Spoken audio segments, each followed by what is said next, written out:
welcome to On the Bauble Podcast, episode 17. I'm your host, fabtcg Ueda, and with me is my co-host, Yuki Lee Bender. This week's episode, we're going to be talking about all the notable cards that's been released in Dynasty and how they might affect the current classic constructed metagame. But before we go into all of that, how's your week this week? How was your week, Yuki? Yeah, my week's been pretty good. We had a double draft armory on the Saturday, so we went and drafted twice, which was a lot of fun. I ended up 6-0ing the draft, which was nice. We did Arcane Rising and Tales of Aria, and I drafted a Lightning Briar deck using Veil of Flash, and then I drafted a pretty standard boost dash deck, except I had Convection Amplifier and 3 Cadaverous Contrabands. So I could give the Cadaverous Contraband Dominate, and then I can use it to get back the Convection Amplifier and loop it. It goes back to the top of the deck. It's not a card draw, but it's still pretty good. You get a lot of reach. Sometimes you're just doing like 6 dominate, put it on top, boost a card, 6 dominate. They're just like, oh, I'm dead. That's pretty good. So yeah, that was a lot of fun. But other than that, what else? Continuing to play the team league. My team went 2-3 this week, unfortunately. So we lost that match to, is it fabtcg?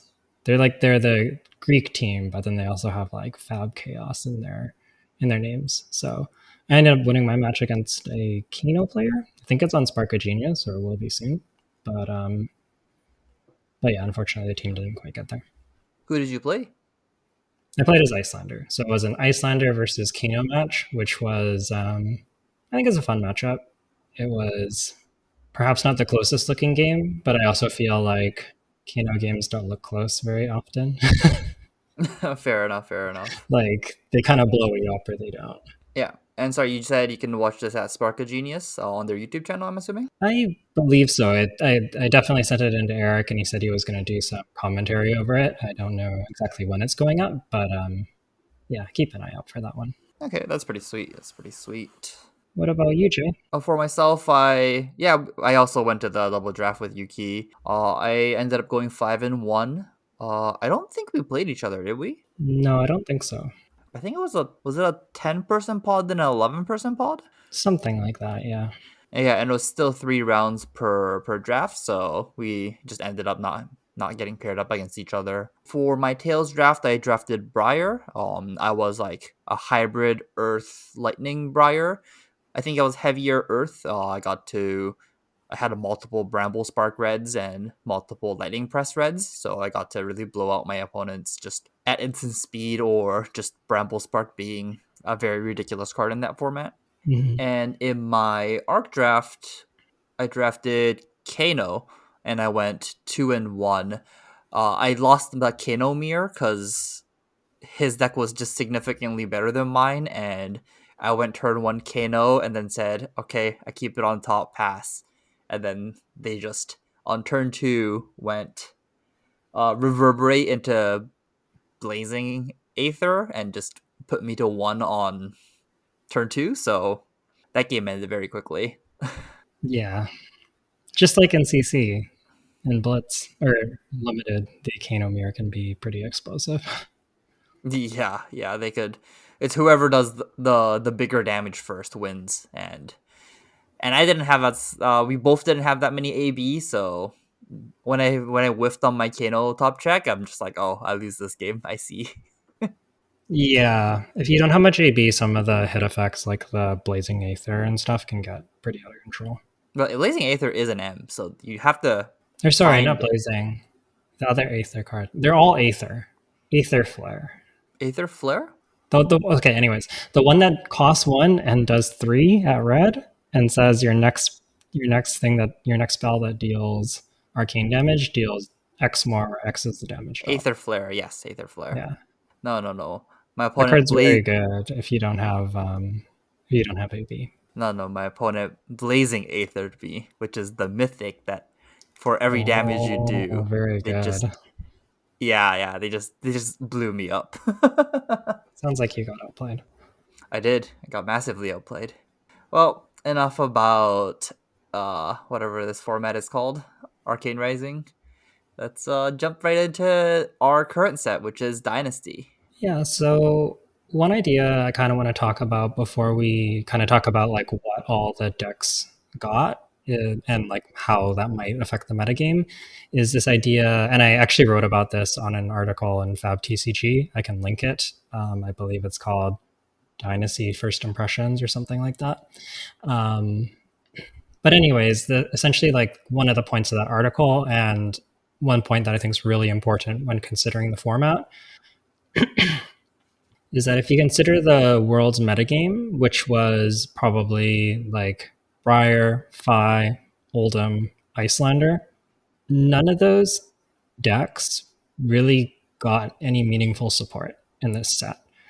The Guardian cards are like quite strange and I think just quite bad. They're like all shield focused and like super defensive, and the D reacts like kind of okay on rate, but it blocks for 10 or something, which is just like I don't know, maybe in the Guardian Mirror, but super narrow. Similarly, like all the ninja stuff is kind of tailored more towards Katsu, and all the wizard stuff is like kind of direct upgrades for Kano. And we can go into detail about those later, but they're not really cards that are going to fit into Iyslander. And the ninja cards are not going to fit into Fi. And the Runeblade cards like seem also not fantastic and more tailored for Viserai. So I think all the best decks are going to remain pretty static in terms of how powerful they are and how they're built. I don't expect it to change too much besides maybe adapting a bit to the meta. And it's really going to be about if all the other classes got enough upgrades to be kind of like tipped from maybe that like tier 2 or 1.5 up to tier 1 deck. Yeah, I think that makes a lot of sense. I think a lot of people feel that way with Dynasty. All of their current decks didn't really get any upgrades, but maybe a lot of their pet decks, or you know, a lot of the people with their these people who love Dash, like they got a lot of stuff, and like the brute players got a bunch of stuff too. Yeah. And honestly, I think it's kind of a sweet set. I don't think every set, everything needs to get more and more and more powerful because that you kind of introduce power creep then. If you just kind of like are boosting up the weaker decks and giving them new tools, that actually seems like a pretty good, from like a balance perspective, it seems like a pretty good place to be. Yeah, that seems fair. Do you want to just jump into just the cards right away? Yeah, so we can kind of go class by class and give you an impression of what they got, a few cards we're excited about, and if we think it's good enough to change anything. Okay, so the first class we want to talk about is Brute. I think the main cards are the mythics in this class. So the main cards I want to talk about would the first card I want to talk about would be Savage Beatdown. So this card is a 3 cost at red, and it says play Savage Beatdown only if you discarded a card with 6 or more power this turn. As an additional cost to play Savage Beatdown, discard a random card. If the discarded card has 6 or more power, Savage Beatdown has +6. This card is just insane in rate, is I think the only thing I have to say about this.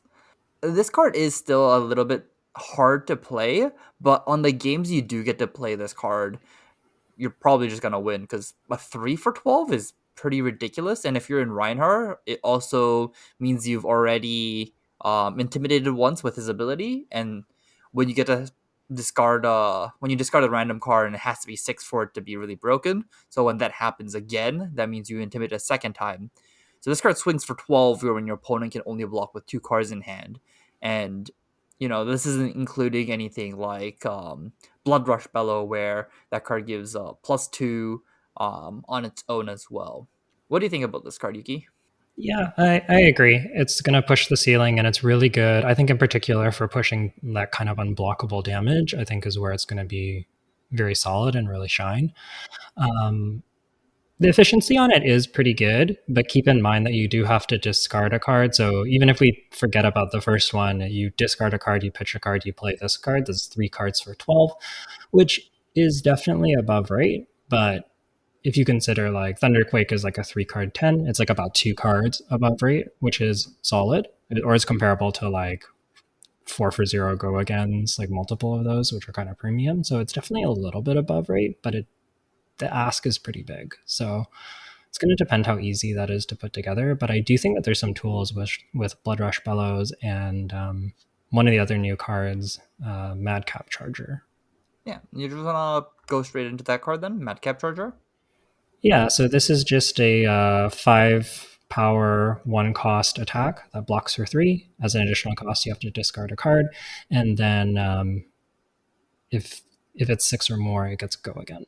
So Madcap Charger, I think, is just a really efficient way to trigger that discard without costing too much, and also getting go again, which sometimes Brute can struggle with. Like a lot of the Wild Ride and stuff and pulping are tied to a you needing to actually like, what am I trying to say? I'm not sure. What are you trying to say? Pulping and Wild Ride cause you to draw and random discard, so there's a little bit of extra variance to those cards. And also, if you consider like a lot of Brute's resource space is yellow, it's just kind of like easy to pay for the curve of you pitch a yellow, you Madcap Charger, then you pitch another yellow, and you can Savage Beatdown. Because otherwise, you're like having to hold a blue and not randomly discard it because most of your blues are misses. And if you discard your blue, you still can't play Savage Beatdown. So I think there's like a little bit of awkwardness with that card. I guess with like a Tunic, you could do like 2 yellow pitches and a Tunic, but I do think it's hard to get off, and the 1 cost discards are probably the best outlets, or Blood Rush Bellow. Can you actually do this play though? Because you discard 2 random cards, you need a pitch, and you play Madcap You need Charger. one in Arsenal. Oh, I see. So you need one Savage Beatdown or Madcap Charger in Arsenal. Yeah.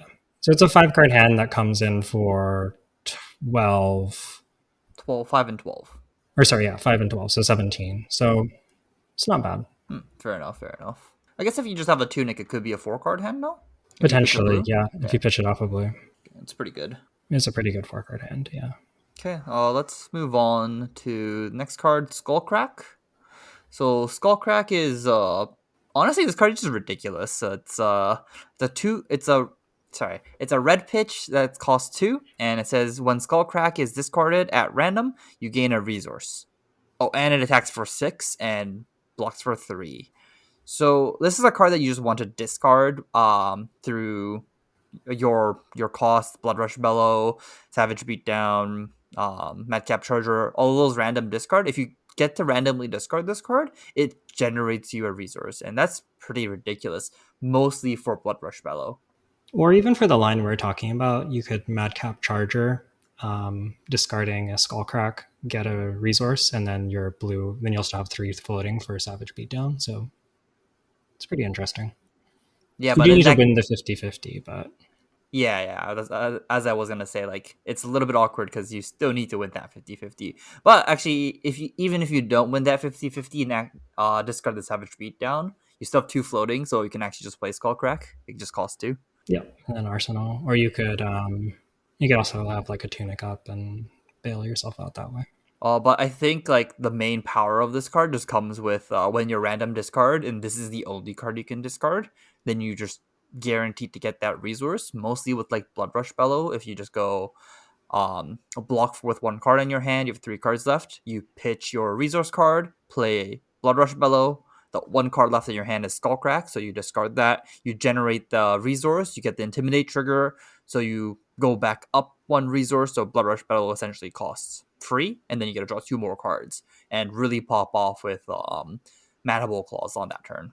Yeah, definitely really good. And you can also do some kind of sweet stuff like pulping. You have to hit it off the top, but if you hit this off the top on like a 2-card hand with pulping, then you can just swing club or claw afterwards, which is like pretty solid value. Another card would be Berserk. This card's really interesting. So Berserk is a yellow pitch that costs 1, and it says until end of turn, whenever you discard a random card with 6 or more power, banish it. If you do, reveal the top card of your deck. If it has 6 or more power, draw a card. And it's go again. And sorry, I forgot to mention it. This is just a brute action. It's not an attack. That also blocks for 3. I don't even know how to just start explaining this card. This is just like a solid combo card, right? It is. I think its floor is pretty low, and I think it asks quite a bit of you, and it's also not the most consistent, but it obviously has a very high ceiling. Maybe that's good enough. I'm not sure. It blocking 3 and being a yellow is nice, but so if you discard one card, you've paid one for Berserk, and then you have a chance to replace Berserk. So that's not a very good deal. So you need to be discarding two cards to get value out of Berserk. And you also need to hit a six on top. And if you don't hit a six on top, that card actually just stays there. So you brick your Berserk value for the entire turn. So I'm not sure. I've seen this card do powerful things. It's really a matter of like, is it consistent enough, or does it just like brick you and not do anything too often for it to be really worth it? And I'm not entirely sure. Where this card does get a lot better is with Blood Rush Bellow, because you go up in cards already, and then you might have like another way to discard and keep going. So pretty good with Blood Rush Bellow, but outside of that, it's a little bit awkward. Hmm. You know what's really awkward about this card is that Berserk actually doesn't stack. Just a little rules tip with Berserk. Even if you have played two Berserks, you actually don't get to try and draw two cards each time you discard, because the card requires you to banish the card you discarded at random to be able to look at the top card of your deck. So if you have two Berserks, once the first one resolves and you banish the card and you look at the top, even if you get like, let's say it's a six and you draw the card, the second Berserk trigger actually can't resolve, because you can't actually banish that same card again because it's already in your banish zone. So this card doesn't work in multiples, which is also a little bit awkward. Do you think this will be a sick one of in the deck? Maybe there's like some weird pitch stack scenarios where you can sideboard this and pitch stack an endgame, but Ooh, that's interesting against like fatigue yeah, decks. yeah, maybe that's something you can do with this card, just to have like a Blood Rush Berserk turn and then pitch some sixes so that you know that you're going to hit. Oh, that's sick. I didn't even think about that, but that's pretty sick. Yeah, I actually just thought of it. It being a yellow does kind of facilitate that because Brute operates okay off yellow. So maybe this is better or best as a pitch stack end game, and you can just sideboard it out perhaps in other games, other Yeah, like matchups. the Sting of Sorcery in the Briar meta against Oldham. Like the only way you won that match was like pitch stacking ball into Sting of Sorcery. You're thinking like maybe Berserk is something like you try and pitch stack. Yes, you pitch stack Blood Rush Bellow and Berserk together with, and then pile a bunch of six power cards right after it, so then you can have like an insane turn with Blood Rush Bellow with Go again. That's sounds pretty cool. Yeah, it's interesting for sure. I think Brute is one of the more interesting classes to me, and I think Brute was already pretty close. We had Clay and Ian, both top eight Canadian nationals. I think it won Malaysian Nats as well.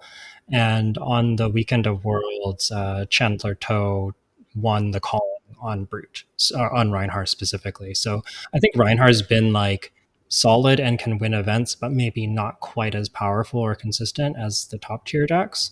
But I think they got a lot of tools, and it wouldn't surprise me if Reinhardt is sort of like on par with some of those top tier decks. I don't know that he's going to be like broken or anything. He doesn't strike me as that strong, but I think he might be able to be like pretty competitive, which is cool. Yeah, I'll be excited to see Reinhardt in ProQuest season now, because probably is powerful enough to be there. Yeah, definitely expected to have a pretty good showing in ProQuest season. Okay, let's move on to the next class. Let's talk about Mech next, because they got a very powerful card in this set called Pulse Wave Harpoon. Pulse Wave Harpoon is a red pitch that costs 1, and it's a mech attack that attacks for 4, blocks for 3. And it reads, when this attacks a hero, they reveal X cards from their hand, where X is the number of times you've boosted this combat chain. Choose an attack action card with a shield less than or equal to X, then add it to this chain link as a defending card. And this card also has boost. So that was a lot of text. Just kind of abbreviated a little bit so it's easier to understand. So when you attack with Pulse Wave Harpoon and boost it, and this is like your third card you've boosted this turn, you get to look at your opponent's hand and basically pick any card from their hand and force to block Pulse Wave Harpoon. This does very similar things to surgical extraction, surgical extraction that Arachne gets to play, but this just doesn't even have to hit. Yeah, it's a little bit worse in terms of value because they still get the block out of the card. However, it not needing to hit means it's very reliable disruption. And I think third chain link is the magic number. Two chain links gets a little bit sketchy. Even if decks do have two blocks in them, keep in mind they only have to reveal two of their cards. So if they haven't really blocked yet, there's a very good chance that they have some three blocks that they can hold on to. That being said, if they've blocked because they want to get value out of their three blocks, and then you, like, maybe they block the first attack and then you, well, I don't know.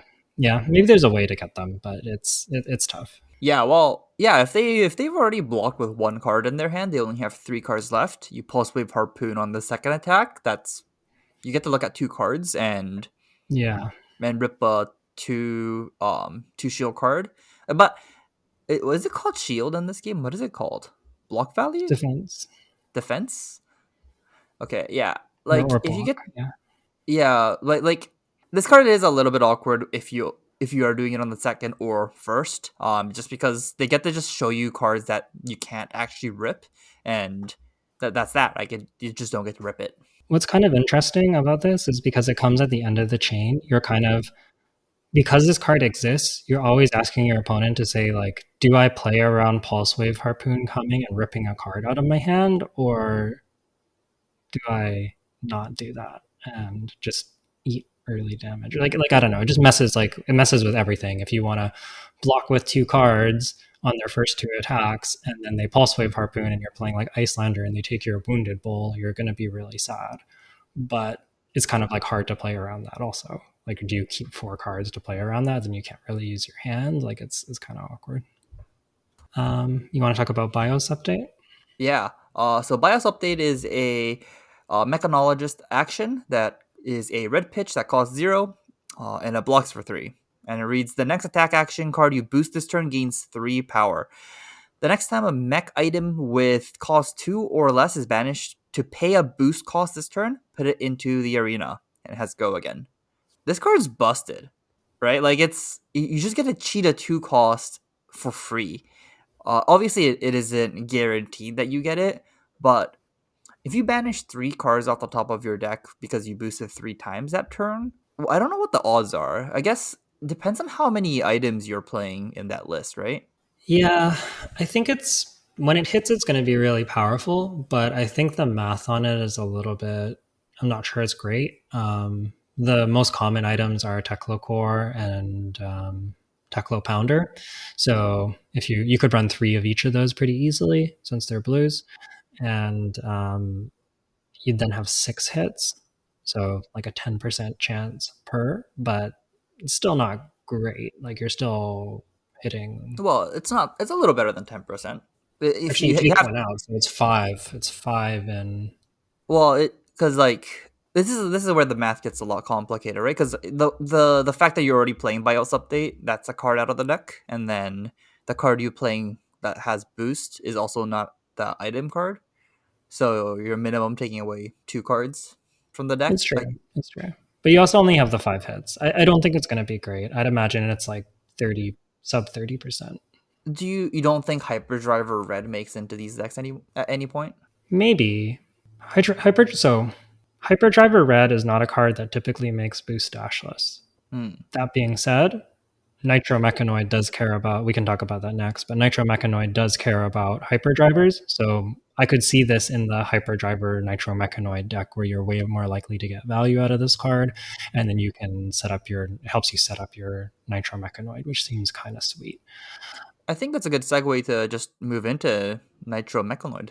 Yeah, maybe before we do, I'll just say that, like, BIOS update seems a little bit high variance. They have cards like Locked and Loaded, or there's another one from Everfest as well that gives you some other marginal effect, and it's a 3 for 0 that blocks 3.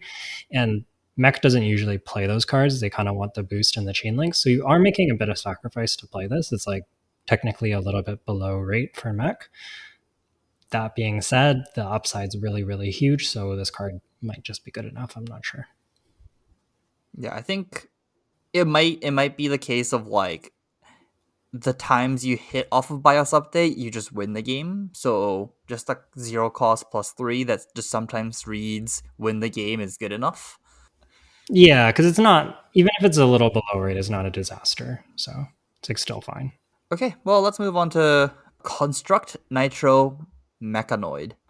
Construct Nitro Mechanoid is a yellow pitch that costs 4, and it is a mech action construct, and construct's a new typing from Dynasty. And this card blocks for 3. And it reads Transform target mechanologist head, chest, arm, legs, weapon, and 3 hyperdrivers you control into Nitro Mechanoid.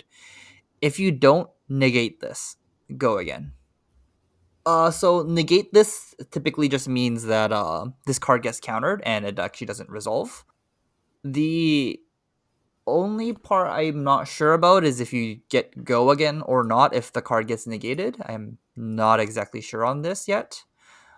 I don't But think so, because go again is part of the resolution of the card. It's just like, I imagine it's just like Spectra, how like attacks don't resolve go again when you hit a Spectra. this card negate typically means you negate the whole card. Yeah, I don't know. exactly. So So if this card gets negated, you you won't be able to shouldn't, resolve. Yeah. yeah, you shouldn't be able to resolve go again. It's part of the card's text. Just like for attacks. The only other thing is like I don't know if negate this is referring to this ability or if this card. That's fair. Yeah, I don't know. Well, either way, this card is a double face card, and the other side is called Nitro Mechanoid, and it's a quite. This card's really just like this card's really good if you just look at this side. And it just says action, banish a card from under Nitro Mechanoid, attack, and then it has overpower, which is a new keyword that says the defending hero can't defend Nitro Mechanoid with more than one action card. This doesn't include defense reactions or armor. It's one action card. And then it also has temper. And this card is a mech weapon equipment that's an item. And it hits for 5 and blocks for 5. There's Yeah. a lot of things I just said there. If you're on YouTube, the image of the card is going to be there. If you're listening on Spotify or any other podcast streaming website, you might want to just Google this card and look it up. I can give a bit of a summary of what it does. So basically, you need to all your equipment needs to be mechanologist. You can transform it and 3 hyperdrivers into the other side for the cost of 4 resources in this card. So it's a major setup because you need to figure out how you're getting the 3 hyperdrivers. You have to play specific equipment for this to work. And on top of all of that, you also have to spend 4 resources and a card. That being said, when you do, the 5/5 side is really powerful. If you factor in the block value, that's like, I believe it's like 15 block and a free 5 attack weapon that is repeatable. You can use it multiple times per turn if you get action points off of like high octane is very good. Whoa. Wait, what? It's not a once per turn action. So if you have like 3 action points with high octane, you just get to go 5/5/5. Holy, that's sick. I didn't even know that. Wow. Yeah, I think if you win this, if you get to resolve this card and you're not just dead, which it does help you do because it has 5 armor and it can block repeatedly, I think it's really powerful. So it's going to be a matter of like how consistently you can assemble that and how good the rest of the deck is. Yeah, well, it hits for 6, right? Because the arm piece you have to play is Galvanic Bender, which is a mech equipment arm piece that has material, which is a new keyword, I think, or I guess No, it the was on ash app. is also material. Yeah. Yeah, but this says while this is under a permanent, that permanent has +1 power. So Nitroi Mechanoid hits for 6 each time because you don't have to detach this one, right? You can just detach the hyperdrivers first and all of the other equipment first. Right. Yeah, that makes a lot of sense. So this card is really cool. I'm honestly pretty excited for it. I don't know if this is easy enough to pull off. Like it's a very big cost, so it might not be competitive, but it's really sweet and it makes you want to do it, which I think is like a good design space to have. I think it appeals to a lot more than just like your competitive player. And its power level is like right at the perfect spot where it's really good. Like there's a really very real payoff for resolving this card. It's just like on that border of like maybe it's good enough, but it might not be. That makes me want to try it. Oh, but you have to play the mech headpiece which was like SK2, I think it's called. Don't exactly MK2, yeah. MK2. Yeah, Visiertronic MK2. I don't exactly remember what it does other than it has Arcane Barrier 2, but Yeah, you can. Well, never mind. It has an ability where you can destroy it, and every time you boost, you draw a card and put a card on top of your deck, which is kind of cool with like BIOS update. The problem is if you destroy Visiertronic, you can't resolve Nitromechanoid. So I guess if that is your plan, you are not using that mode of the headpiece. ugh, the cost on this card is so high. It is. It is. And it might not be good enough, but if it is, it's going to be sweet. Okay, well, let's move on to the next hero or the next class. The next one we're going to talk about is Ranger, and we're going to talk about Heat Seeker first. So, Heat Seeker is a red pitch that costs 1, and it is a Ranger action arrow attack that attacks for 5, blocks for 3. And it says, when this hits at the beginning of your end phase, put the top card of your deck face up into your arsenal. You're the iconic Ranger player. What do you think about these cards? I think Heat Seeker is really good. It's kind of like a snatch, or maybe it's like a take the tempo that can't really miss. So I think it's really, really good. Ranger typically wants to have an arsenal, and it lets you kind of extend your whole hand and still threaten to have an arsenal if your opponent doesn't want to block you, which is really good.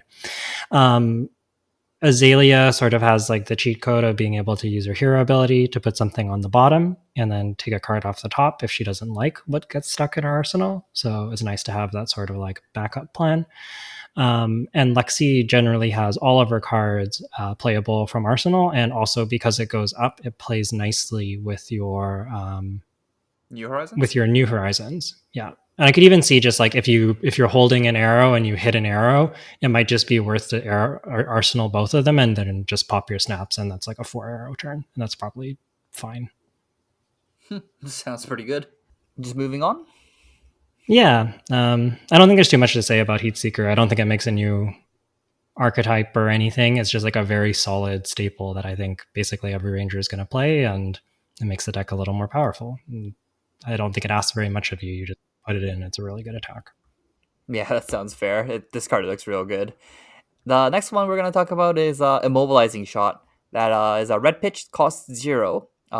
Again, it's a ranger action arrow attack. This one hits for 4, blocks for 3. And it says, if Immobilizing Shot has an aim counter, it has when this hits a hero, they can't play more than 1 attack action card and 1 non-attack action card during their next action phase. This card's pretty sweet too, but do you think this card's actually good? I kind of doubt it. It does require you to play the Sandscour Greatbow setup to get the aim counters, most likely, because the other ways to get them, like Point the Tip and the Blessing, just aren't really doing it for me. And this card has a blank text spot because it's just a vanilla 4/0 arrow if you don't have the aim counter, which is pretty mopey. And then even if you do pull it off, I think it's actually really, really narrow. It's very good against Fi specifically. That's still pretty good. Like Fi's a really popular deck right now. Yeah, but I think it kind of stops there. Like Viscera can still Mauve, Shrill, Rosetta you, and Briar can still do something like Nimblism, Rabble, Rosetta, which is still pretty painful. Or can like Channel Mount Heroic 7 attack you, Arsenal something, and they're just like, okay, this is fine. So I don't know. It's okay. You probably play some copies in the sideboard if you're playing the Sandscour Greatbow. I kind of mentioned this also in my article. I don't know if Sandscour Greatbow is quite good enough. It's hard to compete with Death Dealer, but maybe. Fair enough. And let's talk about Drill Shot next. The Drill Shot for the red one, this is a rare, so there's actually 3 different colors, red, yellow, and blue. This one costs 0, attacks for 4 for the red one, and it is an arrow attack that blocks for 3. And it says, if Drill Shot has an aim counter, it has Piercing 1. Piercing 1 is a new keyword that says, if it is defended by an equipment, it gets +1 power. And it has the ability, when it hits a hero, put a -1 counter on an equipment they control. Yeah, so this card, the way I would think of it is it's kind of adjacent to Searing Shot, which is a 4/0, and on hit they lose a life, and that's pretty much a ranger staple because it's slightly above rate. Drill Shot, I suppose there's endgame scenarios where it will be worse than Searing Shot, but in the early game, the -1 counter on equipment is pretty good, and the breakpoint of 4 is like really annoying. Like if your opponent's too hard blocking this, you're pretty happy, and even without the aim counter text, like if you kind of force them to use their equipment, that's really really good, especially in a class that has so many on hits like Ranger does. So I think this is going to kind of pressure their equipment and potentially take away a few key armor blocks that could otherwise be used to stop like a big dominated attack, or I don't know, easily block out some of your like disruptive turns and just kind of keep going. You kind of take that option away. So I think it's actually really good. You think this is going to be a staple in all the Rangers, including Lexi? I think so. I could see matchups where it's not super relevant because not all classes have access to great armor, but I think that against the decks that do, it seems really, really solid. It also kills Rampart if you ever can get a -1 counter on Rampart, which is pretty good. So I don't think they will let you, right? yeah, they might just play. They might play Stalagmite. Oh, I see. Against Ranger. It's possible. Yeah. Fair enough. Fair enough. Any other cards you want to talk about in Ranger? Not really. We kind of talked about Deadeye. I think a lot of it's kind of wrapped up. I see Drill Shot and Heatseeker being solid staples for every Ranger, and I see the other cards as being really tied to aim counters. The problem with a lot of the other aim counter payoffs is like a mobilizing shot, it's just a blank card when you don't hit it, and you don't hit it all the time. So the payoff needs to be really, really good, and it kind of like builds in inconsistency into your deck. And I'm just not sure that like a mobilizing shot or long shot, which is like a 5 for 0 if you have an 8 counter, but it's a 3 for 0 otherwise. Like I just don't think it's good enough. Hemorrhage Bore, the like Command and Conquer style arrow, is interesting, but again, I feel like you're just kind of like short another really good payoff of this being good. That being said, I'm kind of curious if we see more aim counters in the future from Ranger, because as that package grows in size and maybe there's like equipment that cares about aim counters or other cards that care about aim counters or like other ways to get it, this package could get more and more interesting. So I think there's like some cool tools here. I just wonder if they'll get future support or if this is kind of like it. And like I don't play that much Ranger, but like from my point of view, I feel like if this archetype gets a little bit too much support, it's gonna be a problem because Deadeye really can become a problem very quickly. That card is too efficient if all of your cards always has an aim counter. I don't know if all your cards need to always have an aim counter, but I think that the deck needs a few more payoffs to incentivize it for doing it, because Sandscour Greatbow is giving up like Death Dealer is a card draw every single turn, and Sandscour Greatbow is only going to be a card draw like every so often. Maybe like half the time it's going to be an arrow that you want to hit, because sometimes you'll hit like a yellow or something and it's not great. And I think because of that, it's just sort of, it's fine but not great. Even Deadeye, like you really kind of need a card in Arsenal so that you can Azalea, and then you need a card to pitch, and you need Deadeye, so it's like already a 4-card hand because you want to get Dominate, and then you're going 8 Dominate, and like yeah, you disrupt them and you get the discard effect, but for a 4-card hand, like the value on it is okay. Okay, then let's move on to the next one, which I want to talk about, which is Wizard. The wizard card I want to talk about here would be Brainstorm. Brainstorm is a blue pitch 3 cost. It is a wizard instant, and it reads, until end of turn, your hero gets, whenever you draw a card this action phase, deal 1 damage to any target. This card generated a whole new deck for Wizard, just like there is something called the Brainstorm OTK deck, and that deck looked really sweet, honestly. I looked at the list and it plays all of these god awful cards and it just tries to OTK you on like turn 3. I don't know how consistent this deck is right now, but it's definitely worth looking into. And if there are some people in your local meta that really likes these kinds of like combo decks, they might be playing it and you might have to respect it even a little bit. Yeah, it's pretty interesting. They can do stuff like play Potions of Luck. I think a lot of them are playing the Crown of Dominion with cash in so that you can draw 2 cards. and kind of like go with go again and go up in size. So you could like draw 2 cards, then tome to draw more cards, and then you start to get it to use your like potions of luck and stuff like that. So it's pretty interesting. I've also seen ones that run Hope Merchant's Hood, so a couple options there. I don't have anything else I want to talk about Rainstorm. What's the other cards you want to talk about? Is it Sap and how do I pronounce this card? So I'll talk about Sap and Prognosticate. They're both 0 cost, 3 power spells for wizard that come in red, yellow, and blue. And notably, the blue are 0 cost 1 damage spells, which is very, very good for the Kano Aether Wildfire combo deck that a lot of people have been playing, sort of like the main way Kano has been played. Just having more 0 cost gives you extra ways to go off, because you don't really care if it's a 0 for 1 or a 1 for 2 when the main point is that it's buffing up your Aether Wildfire. And especially because you have Metacarpus nodes, so you can always sink resources in to get more power. Usually the problem is just being like a resource short of being able to play all your cards, and or like being a resource short of buffing your Aether Wildfire, which then buffs all your other spells for 1 anyways. So kind of like very resource starved, and having more 0 costs, I think, makes the deck quite a bit better. So it's kind of like one angle. It's not exciting, but I do think it's a pretty decent upgrade. The other one is just Kano got all of these Surge spells. So they got these ones. Surge is basically a new keyword that says if the card does, we'll have Surge X, and if the card does X damage, where X is usually equal to the amount of damage that the card does, or the Surge value on it, you get some kind of minor effect. So, for example, Prognosticate at blue is a 0 for 1, and it has Surge 1, and if you deal more than 1 damage, so more than its base, you get to opt 1. And they all kind of have these like marginal effects. The opt 1 could be a pretty good effect when you're comboing off, and this is Aether Wildfired.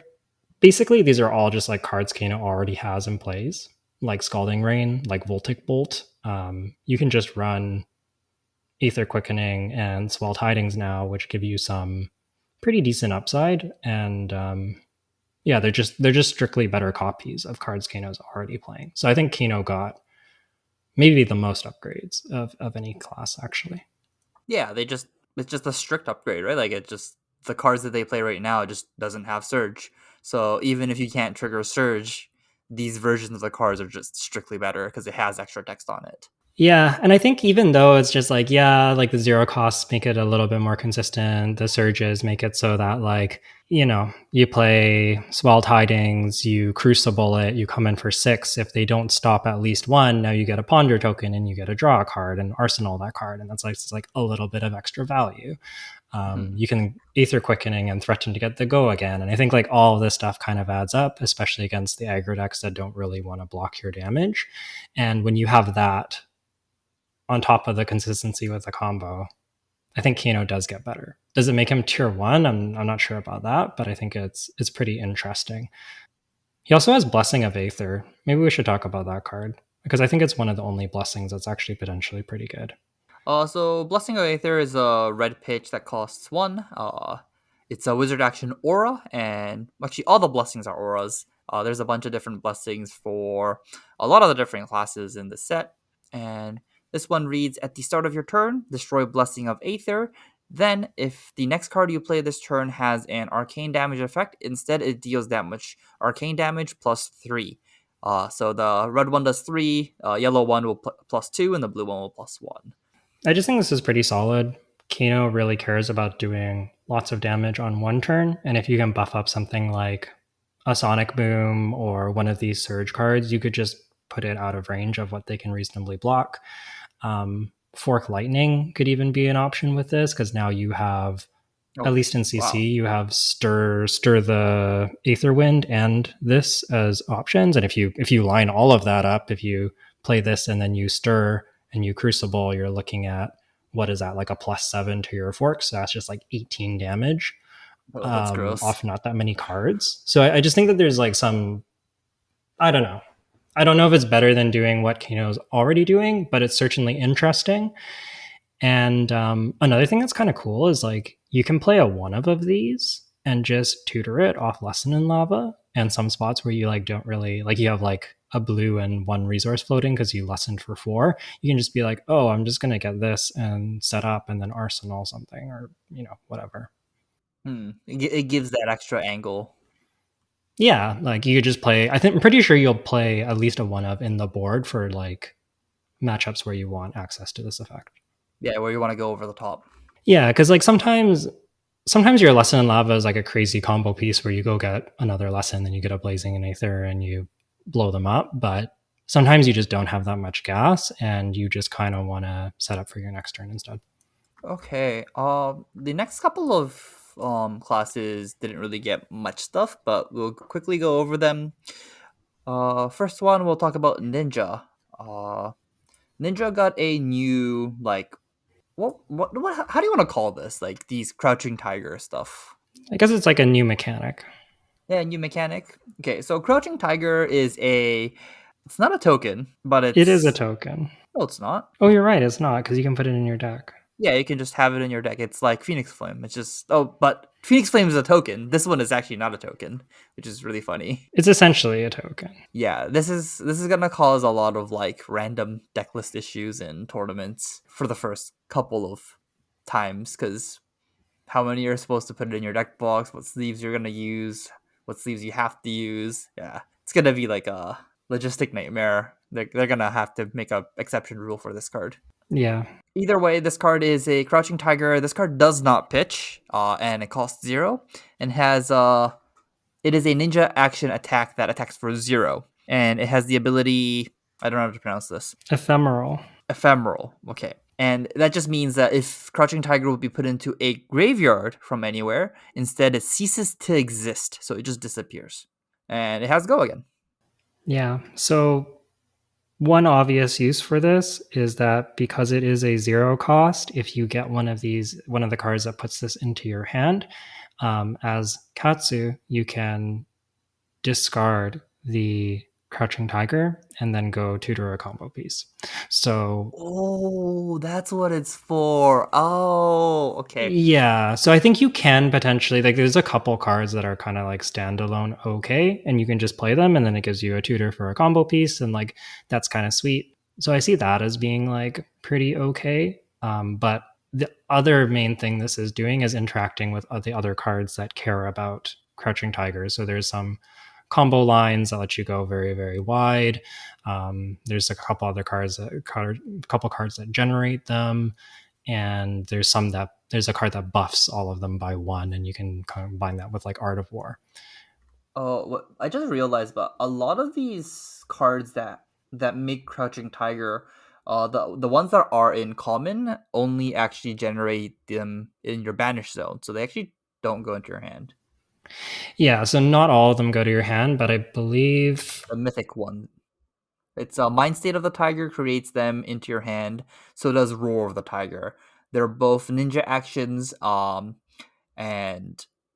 Roar of the Tiger just reads create a crouching tiger in your hand, and then crouching tigers you control gets +1 this turn.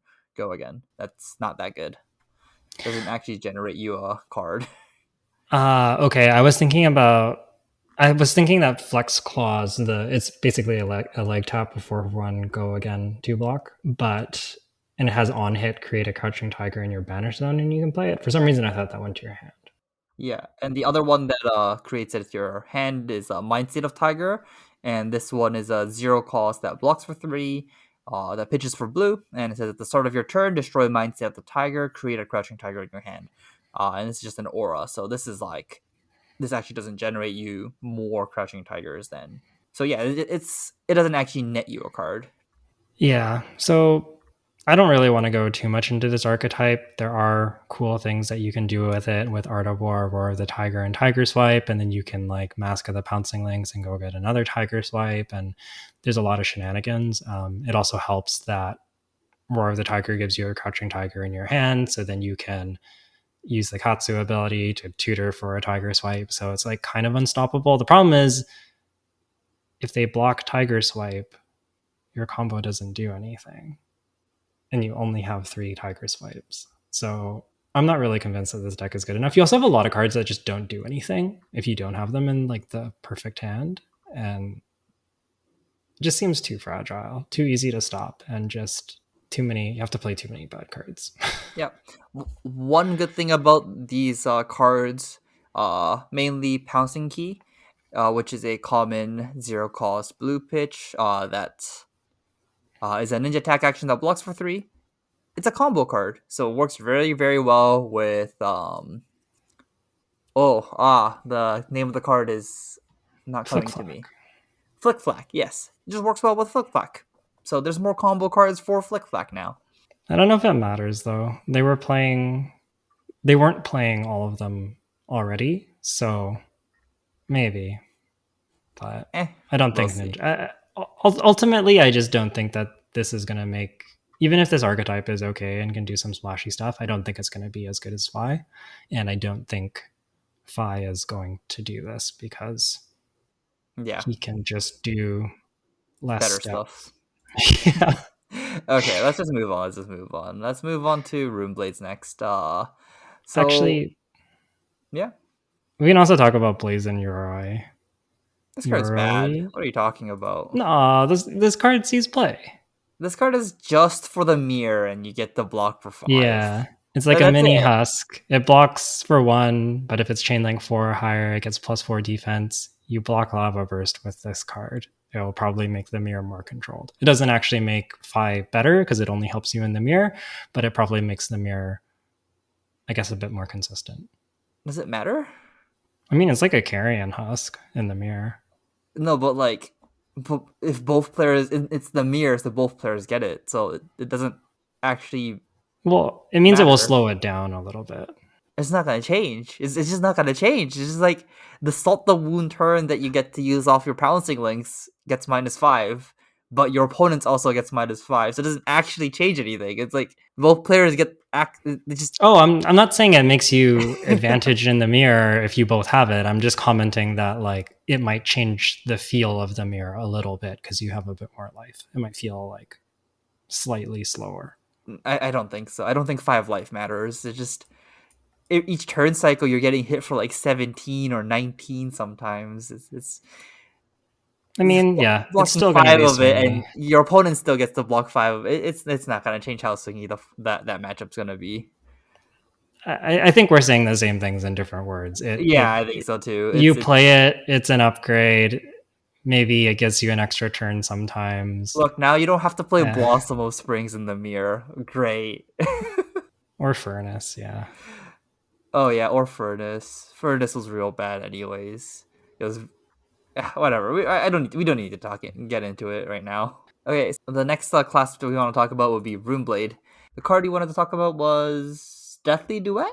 Yeah, definitely do it. Okay, so Deathly Duet is a red for the red. So this one is a rare, so it has red, yellow, and blue. And the red one costs 2, attacks for 4. It is a Runeblade attack action card that blocks for 3. And it says when Deathly Duet attacks, if an attack action card was pitched to play it, it gains +2. If a non-attack action card was pitched to play it, create 2 rune chant token. You have to pitch a card to play this. I don't know. You can technically pitch 2 cards and get both effects. I don't think that that's fantastic. It may come up occasionally. But the main mode that I see for Deathly Duet is just that some of the time it's going to be a 6 power attack for 2, which is fine. And sometimes that's Runeblade typed. So that's like a yellow shrill as a red. It's okay. And the other time it's going to be Spellblade Assault if you pitch a non-attack. So I don't know. Mostly more access to Spellblade Assault. Maybe you can play the blue ones and get like more opportunities to make 2 rune chants off your blues, which is pretty good. Not super exciting, but it's okay. Is that better than any other cards it's playing right now? I think the blue one might be pretty good just for that reliable chance to make the extra rune chants. But what does it replace? I don't know. I'd have to look at the blue attacks that he plays, but he has some so-so ones. Like it's probably better than Dread Triptych. Dread Triptych can make like 3 rune chants. It attacks for 4. The 3 cost on Dread Triptych's pretty awkward though. I think this costing 2 is like kind of real. Okay. I don't know if I buy it, but you know what? That's fair. Let's just move right on. Talk about the next class, which will be Illusionist. What do you want to talk about Illusionist? They didn't really get anything. Yeah, it's not great. I think we can not say too much about it. There's like a whole bunch of cards that care about ward and auras that have ward, but the problem with ward 1 is that like you leak a damage so often, so you don't have very much control over when these break. So I feel like unless there's like, I don't know, some kind of new hero or archetype that interacts with this differently somehow, I don't see it. There's dust for Dromai that like special dust, one for Vincerakai, one for Necrean, one for Semi. Semi. Mm-hmm. That makes them not have Phantasm if you make it with this. And they're all zero cost reds that block 3 and don't have go again. I think they are okay. Maybe. I'm not really sold on them. Yeah, I'm not too sure why you would play these. There's like some kind of interesting stuff one of our locals was talking about where you can maybe set up 2 of the dusts and then you play double Vincerakai and they're both real. And if they're kind of low, you go like 6U, 6U. And if either of them hits, it does another 3. And they still have to kill these somehow. So that's like potentially kind of scary, but it's just so much setup. I think what they were saying though is that if the opponent's at 3, if you set up double Vincerakai, they hit for 6 each. So they actually need to commit 2 cards to not die.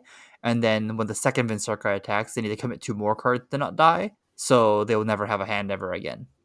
And you just lock them out that way. But maybe too much setup. A little too narrow, I think.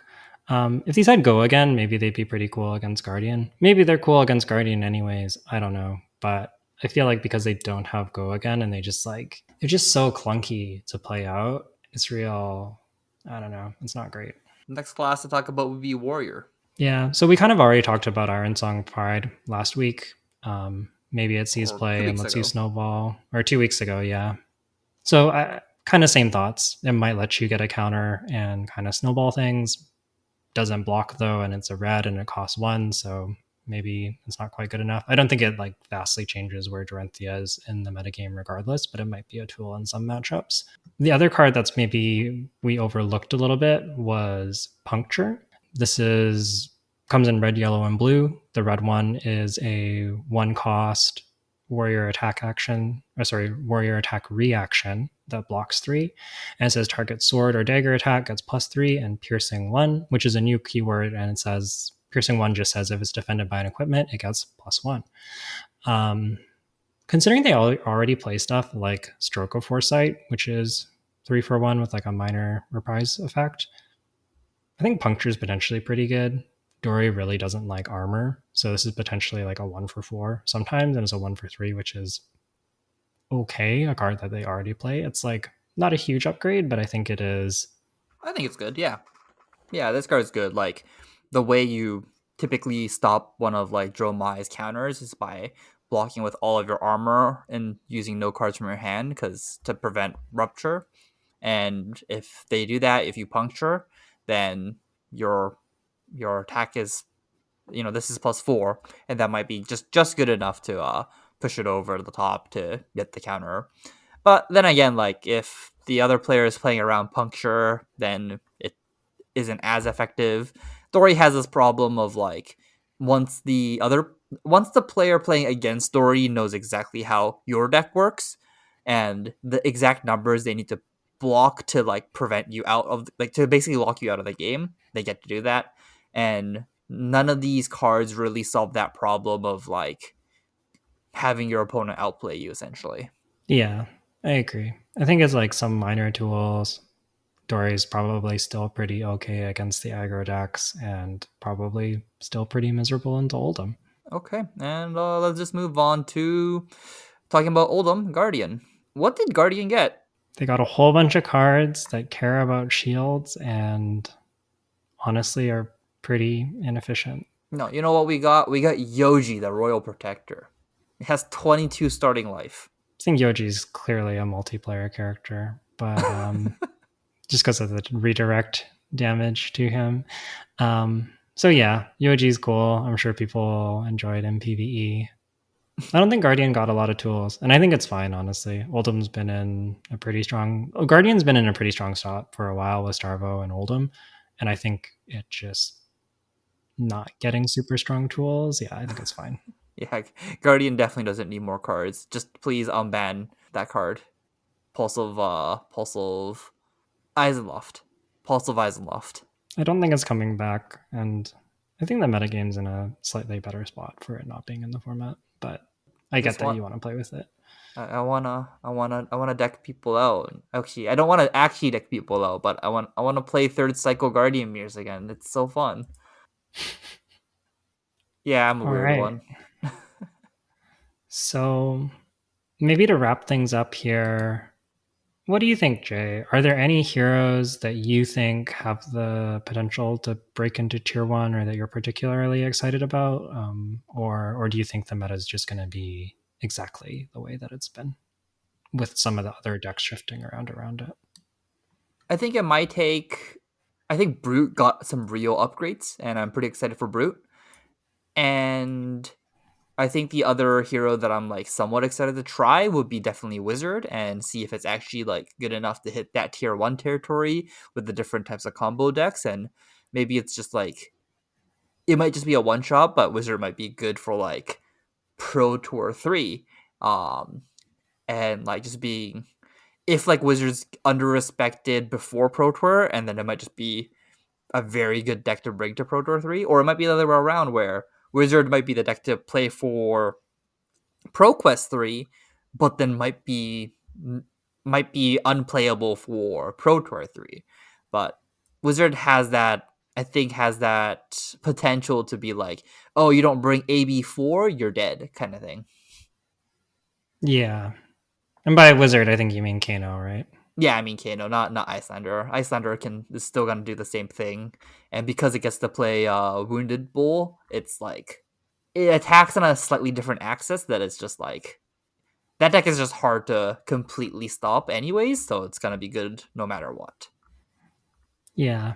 And I think wizard is kind of occupies the same space as, or sorry, Kano occupies the same space as a lot of those kind of like unfair decks in other games, where if you have the tools to deal with them in the sideboard plans, you're probably pretty okay. But when people start cutting Arcane Barrier because they're tight on sideboard slots, then and you can bring it to the right event, you can really, really punish people. Because we've seen wizards. We saw, I think, two wizards in top 8 at Pro Tour New Jersey, and then nothing in Lille, and then back in San Jose Worlds, Hayden was near the top tables for a long time on Kanos and was having quite a good run.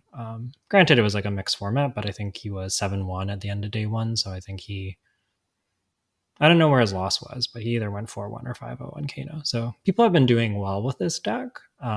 It's just always like a good when people aren't expecting it kind of thing. Yeah, fair enough. What about you? Is there a deck that you're excited about? I think I'm excited about Mechanologist. I think Pulse Wave Harpoon's really sweet. I think Nitro Mechanoid is really, really sweet. I kind of want to try that out. I don't know if it's good enough. I'm also excited about Brute for, I think, the same reasons as you. But yeah.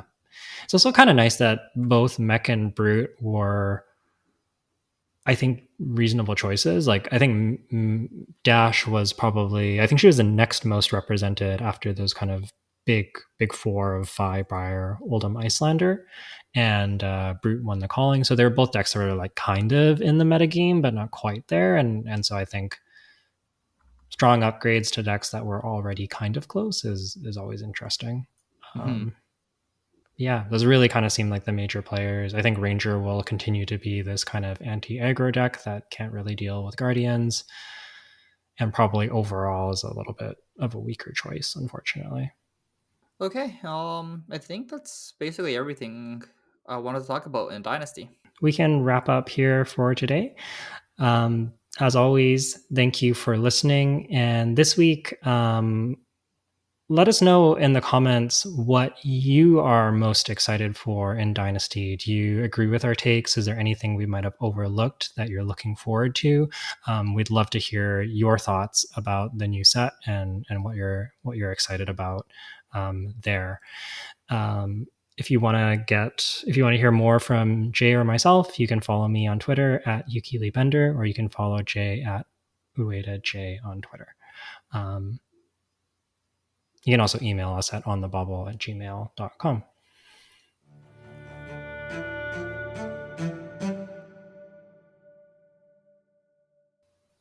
I could just kind of end it. Is that an okay spot to end? Should I keep going? No, that's good. That's good. We can because we have like the little outro music thing. We can just put the outro music right there. Okay. Yeah. Then, do you want to do a sign off today, or is there anything to talk about? It's pretty long already. Okay, I want to stop this recording.